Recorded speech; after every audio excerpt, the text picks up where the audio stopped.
Yeah, sure. Well, thanks for having me. It's a pleasure to be working with Pakistan again. I've been there multiple times. Actually, Pakistan is the country that I have visited more than any other country in the world. So it's always good to work with Pakistani students. My name is Nathan Duggins, and I'm the International Recruitment Manager at Colorado State University.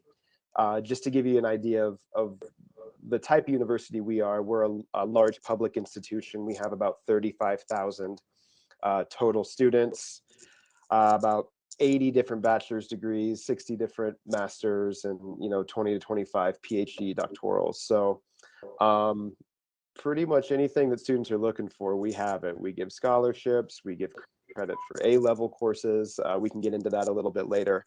So I'll stop my introduction now because I know we got a lot of questions to get to, and I'll pass it back over to you. All right. So I will. There's a seat right behind me which is empty right now. This is called the hot seat. Anyone who wants to ask a question will come here, and of course I'll be asking questions as well. So the first question comes from Shabia. Okay. My very first question is that why should I choose to study in USA rather than in Pakistan? Because I think Pakistan is my country. Why should I leave my country and come to USA? Yeah.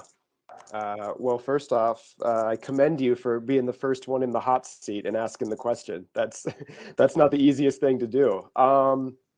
So why the USA? Why would you leave your home country of Pakistan and come to the USA, or why would you leave Pakistan and not go to, say, like Canada or the UK or another country? I, I I'll answer that a couple different ways. I think kind of sometimes the blessing and the curse of the United States is how big it is and how many options there are. I know Pakistani universities a little bit, but just in the term of volume of universities that we can offer. Do you want a large university in a small city? Do you want a small university in a big city? Do you want a mid-sized university in a large city or a small town? I mean, what you're looking for from an environment, the United States can offer any of that. Like, where do you want to live? What type of life do you want to live outside of the classroom? And then on top of that, I mean, anything from engineering, agriculture, business, whatever specialty you're looking for, there's probably going to be a school in the US for that. Um, and then also, and again, I'll say this and kind of let you decide, or the listeners decide, if it's a value add. But if you compare us to, say, like the UK, for example, we have 4-year bachelor degrees. They offer 3. And I'm not saying it's better or worse, but structurally it's a lot different, where the US gives you kind of a year to a year and a half to decide what you want to do. Because we're asking 18, 19-year-olds to come in and decide what they want to do for the rest of their lives, and they probably don't know. I mean, I would say the majority of students in the US change their major at least once, if not twice. So our education system is structured in a way that allows you to explore. Um, Whereas other countries, because it's shorter time frames, they kind of make you commit a lot sooner. And again, I'm not picking on other countries. I got friends and family that went to school outside of the US. Um, but in the US, we do give you that flexibility to maybe decide what you want to do, because you might think you know what you want to do, and then you take a class and it may not be what you want to do at all. So I would say, from an environmental standpoint and kind of a educational structure standpoint, those might be some advantages of the United States. All right, so I was saying that since we're studying in an A-levels college, I wanted to ask how should we shape ourselves to get into universities in USA? That's a great question. Um, and I'm going to give an answer that I never like to give, and that is, it depends. Because there are some universities out there that will say, if you want to get admitted, you have to take certain A-level courses. Um, we and again, I would say the majority of institutions in the United States probably aren't looking for any specific coursework. The only programs that we are looking for specific A levels in, at Colorado State University, are engineering. If you want to go into engineering, you have to take certain courses. But anything else, any other major, you can take whatever you want, and we're just looking for, marks of usually B or higher in those courses. So I think the higher up the ranking ladder you're looking, and so let's say top 50 schools in the US, yeah, they are probably looking for specific coursework in order for you to apply and get admitted. But for a lot of the universities in the United States, they're not. We're just looking for certain overall averages. And if you obtain those averages, your chances of getting in are very, very good. So my advice to that question would be, if you're looking at certain universities, I mean, ask those questions. Email the admissions office and say, hey, I want to apply. Here's what I'm taking in A-levels, and I want to study whatever major. Is this going to work? And I think the vast majority of the time you're going to find out that it's. So I'll answer that kind of at different levels. I'll talk about Colorado State University specifically, and then I'll kind of expand out and talk about the state of Colorado. So I think in general, when you look at large institutions like ourselves, I'll define a large institution as being 20,000 students or higher. Let's define it for the sake of this conversation. When you think about that, there are so many students on that campus. So our campus, for example, we have students from every single state in the United States, all 50, and from over 100 different countries. So just from a social standpoint, when you have that many different walks of life and that many backgrounds combined together, you have to be open. You have to be open. You have to be accepting of others, because if you're not, it's just not going to work for you, because we just have too much diversity here. Now historically, in my experience, what a lot of international students do is they come to campus and they join the Pakistani student group, and that's who they hang out with. And I understand that, right? It's familiar to you and it's comfortable. And one thing that I would say in the US or maybe other countries is that if you go to school in the United States, let's say at Colorado State, and you want to interact with other cultures, you can do that. Every opportunity will be made available to you, but you have to choose to do it. Like, I'm not going to come and drag you out of your room and say, hey, you need to go attend this meeting, or you need to go talk to this person from Texas and learn more about them. Like, I'm not going to do that. I mean, we have resources set up for you, but you have to choose those resources. So that's what I'll say about kind of universities. The state of Colorado, I mean, we have a pretty large Hispanic population. Down in Denver, our capital, there is actually a pretty decent South Asian population. But for the most part, it's white. It's a white state.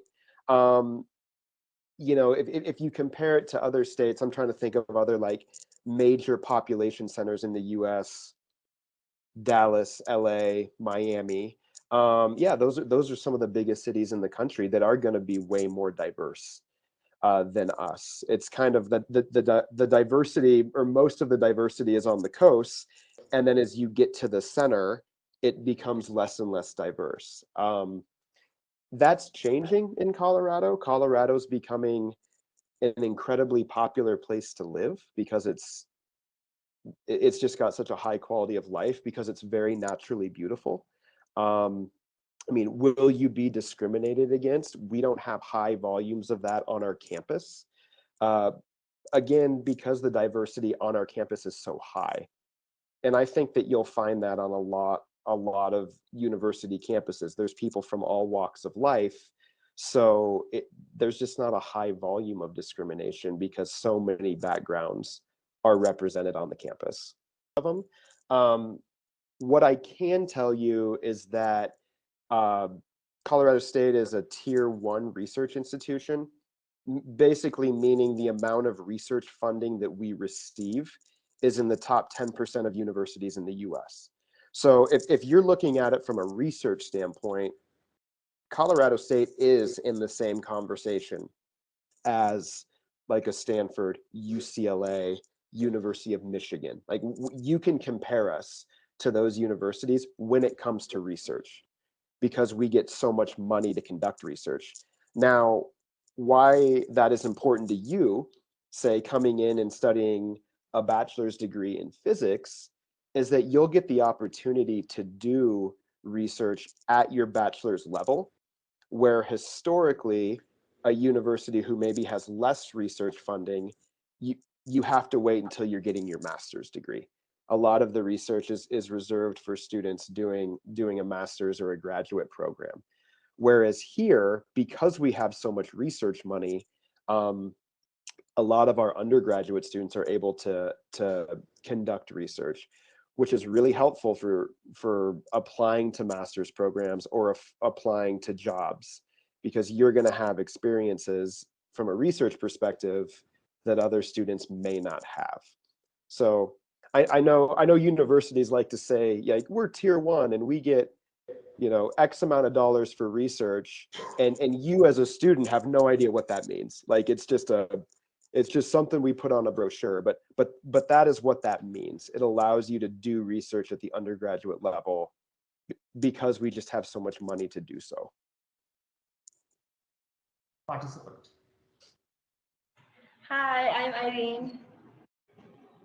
So my question to you is, I want you to describe campus life at Colorado State University, as well as accommodations that you guys offer to international students. I mean, I'm sure you understand that as an international student, it's really important for us that we are provided with safety at campus and, let's say, accessibility. As a Muslim student, we're gonna need halal food and all that. So what options do you guys provide? Yeah, good question. I'll kind of answer that from easiest to longer answer. So like halal food, we have it. We have 7 cafeterias on our campus. We have a lot of Muslim students at Colorado State, so you will not be the first one coming in and eating halal food. So we can provide that.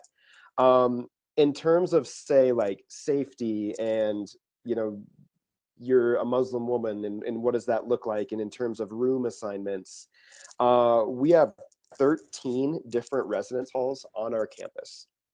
And when let's say if you decide to attend Colorado State and you're filling out the housing application, they're going to be very extensive in what they ask you. And you're going to say, hey, do you want to live with another international student? Do you prefer to live with another Muslim woman? Do you want to live with an American student? I mean, they will absolutely break down, based on your preference. Okay, and then they'll make assignments kind of that they'll match you with another student who, based on their answers, would be the best fit for you. That's something that we don't take lightly. If you're not happy with your room assignment, we'll change you. And then in terms of safety, I mean, we have the city police, and then we have the campus police. And then in order to get to your room, you have to get through 3 levels of safety. You have to get through the door to the residence hall, the door to your floor, and then obviously the door into your room. So it's pretty secure in order to even get to your room. And then on top of that, I've lived here for 7 years. I mean, Fort Collins, Colorado, where we're located, it's just not that dangerous of a place. We have 170,000 population, 35,000 students. The vast majority of the people that live here are either students or, like myself, associated with the university. It does nobody no good, if it's a crime-ridden place. I mean, we do surveys at the end of every year, and then we do surveys of our graduate students, or the students that graduate. 90+% say they would come back and go to CSU again. And I think that has to do two factors. You know, one, I keep saying the same thing, but Colorado's just a really nice place to live.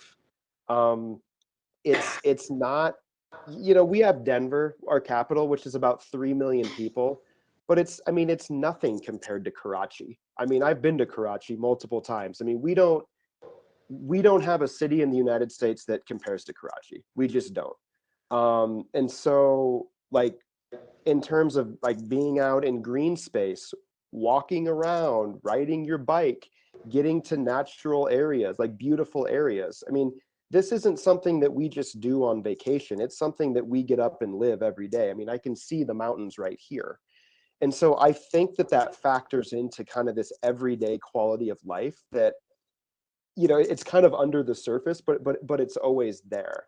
I mean, when you can get up every day and just walk across a green lawn to your classes, I mean, that's a big deal. Over the course of 4 years, I mean, that I think creates a positive experience. Um, and then on top of that, the academics are really good. You know, whether you're, I mean, our top 5 programs, I mean, we have 200 of them, but our top 5 for international are computer science, mechanical engineering, biology, psychology, and business. I mean, all of those are going to have research opportunities, internship programs, co-op programs.